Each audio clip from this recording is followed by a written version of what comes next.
Forms అనేటివి మంచి experiment 2014 నుంచి 16-17 మధ్యలో ఫస్ట్ ఖచ్చితంగా అవసరం.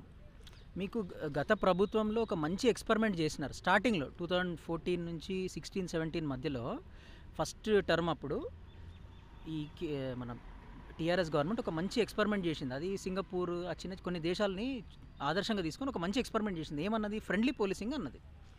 అది మంచి కాన్సెప్ట్, మీకు సింగపూర్లో ఉన్నది, కానీ దాన్ని కంప్లీట్గా ఎగ్జిక్యూట్ చేయలేకపోయినారు. ఇప్పుడు ఉదాహరణకి మీరు ఇక్కడ చూడండి, మన దగ్గర ఎట్లా ఉంటుందంటే పోలీసుల వ్యవహారం ఎట్లా ఉంటుందంటే ఉన్నోడికి ఒక న్యాయం, లేనోడికి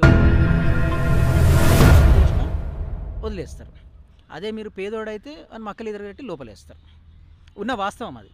మనం ఇక దానికి ఎంత పోలీసులు కూడా మనం డబ్బులు ఇస్తేనే, మేము డబ్బులు ఇస్తేనే మీకు జీతాలు వెళ్తున్నాయి. సో పోలీసులు ఏం మినహాయింపు కాదు, మా డబ్బులతోనే మీ జీతాలు వస్తున్నాయి. ప్రజలని మీరు ఓన్లీ రక్షించడానికి మాత్రమే ఉన్నారు, భక్షించడానికి. వాళ్ళు అంతకుముందు ఒక మంచి మాట చెప్పినారు మహేందర్ రెడ్డి గారు, డీజీపీ మహేందర్ రెడ్డి గారు ఉన్నప్పుడు ఒక మంచి మాట ఏమన్నారంటే స్టేట్ వైడ్ ఒక స్టేట్మెంట్ ఇచ్చినారు. మన స్టేషన్కి వచ్చిన ప్రతి ఒక్క మనిషి, పేదోడైనా పెద్దోడైనా మీరు సార్ అని సంబోధించండి అని ఒక మాట అన్నాడు. ఎంత అద్భుతమైన స్టేట్మెంట్, గౌరవం ఇవ్వండి అని చెప్పినాడు. ఇవాళ మళ్ళీ చూస్తే కనుక పోలీస్ డిపార్ట్మెంట్లో మళ్ళీ వెనకటి రాజ్యం లెక్క కనిపిస్తున్నది. ఆ మర్యాదలు ఏం లేవు. సో నేను ఒక ఎగ్జాంపుల్ చెప్తాను మీకు.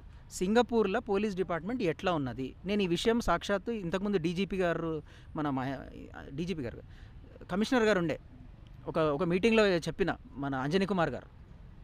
ఏంది అంటే సింగపూర్లో పోలీసులు వాకింగ్లో ఆల్వేస్ ఆన్ ద మూవ్, నడుచుకుంటూ ఉంటారు. మన దగ్గర ఈ కాలంలో అయితే ఇట్లా వాక్ చేస్తున్న పోలీసు వాళ్ళని చూడలేదు మనం. మంచి లగ్జరియస్గా వెహికల్స్, ఆ బైకులు కూడా ఎక్కువ కనిపిస్తలేవు. అక్కడ ఏంది అంటే ఇప్పుడు మనం ఇక్కడ ఉన్నాం అనుకోండి, ఒక ఇద్దరు కలిపి ఒక వితిన్ 10 minutesలో ఆల్వేస్ నడుస్తూ ఉంటారు. మీకు ఒకసారి ఊహించుకోండి, మనం ఒక దగ్గర ఉంటే వ్యక్తులు పోలీస్ డిపార్ట్మెంట్ జస్ట్ వాళ్ళు ఏమన్నారు, ఇట్లా నడుస్తూ ఉంటే ఎంత మంచిగా ఉంటుంది లా అండ్ ఆర్డర్, ఎంత డిసిప్లిన్గా ఉంటారు. తప్పు చేయాలని ఎవరు తప్పు చేయలేరు కదా, ఆలోచిస్తూ ఉంటారు. ఏమైనా తప్పు చేయాలన్నా చేయలేరు. సో నేను కోరేది పోలీస్ డిపార్ట్మెంట్లో రిఫార్మ్స్ ఏమైనా రావాలి అంటే, సరే మీరు ఇన్నోవా కార్లు ఇచ్చినారు బాగున్నది, ఇటు బైకులను పెంచండి. ఇంకోటి లెట్ దెమ్ మూవ్. యాక్టివ్గా మనము ట్రైనింగ్ తీసుకునేటప్పుడు ఉరకడము ఇవన్నీ నేర్పిస్తాం కదా, అథ్లెటిక్స్ అవన్నీ చేపిస్తాం కదా. Let them move, let them walk, let them run.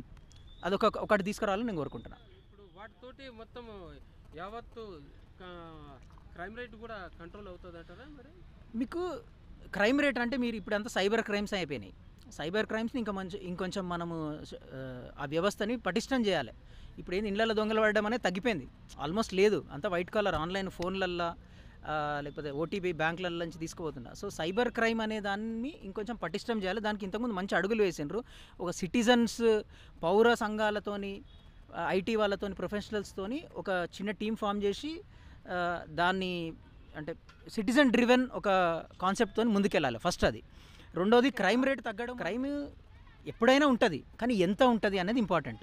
ఇప్పుడు కొన్ని దేశాలలో, ఇప్పుడు సింగపూర్లో క్రైమ్ లేదంటే క్రైమ్ ఉన్నది, కరప్షన్ లేదంటే కరప్షన్ ఉన్నది, కానీ ఎంత నెగ్లిజిబుల్, హార్డ్లీ 1% ఉంటుంది. మన దగ్గర క్రైమ్ రేటు తగ్గాలి, మీకు పోలీస్ డిపార్ట్మెంట్ మంచిగా ఉండాలి, కరప్షన్ తగ్గాలి అంటే మనం అర్జెంటుగా చేయాల్సింది ఏంటి అంటే ఈ రాజకీయ వ్యవస్థకి పోలీస్ డిపార్ట్మెంట్కి ఏ లింక్ లేకుండా చేయండి, ఇండిపెండెంట్ చేయండి. ఆ రాజకీయ నాయకుడు ఫోన్ చేయగానే పోలీసులు వదిలేసే పరిస్థితి ఉండొద్దు. చట్టము తన పని చేసుకునే పోయి విధంగా ఇండిపెండెంట్గా ఉండాలి. ఇండిపెండెంట్ ఉండి ఫ్రీడమ్ ఇచ్చి టెక్నాలజీ ఇస్తే ఖచ్చితంగా క్రైమ్ రేట్ తగ్గిస్తారు. అద్భుతమైన ఆఫీసర్లు ఉన్నారు, ఐపీఎస్ ఆఫీసర్ ఎంత మంచి వాళ్ళు ఉన్నారు. అకుల్ సబర్వాల్ అని ఉన్నారు, ఆ డ్రగ్స్ కేసు డీల్ చేసిండ్రు. ఇంతకుముందు అంజనీ కుమార్ గారు ఉన్నారు, మహేందర్ రెడ్డి గారు ఉన్నారు, మంచి ఇతను ఏంటది రాచకొండ కమిషనరేట్ గారు ఉన్నారు, మహేష్ భగవత్ గారు ఉన్నారు, ఇంకోతను సజ్జనార్ గారు ఉన్నారు. అద్భుతమైన వాళ్ళు ఉన్నారు డిపార్ట్మెంట్లో. కానీ రాజకీయ జోక్యం లేకుండా మీరు చూసుకోండి.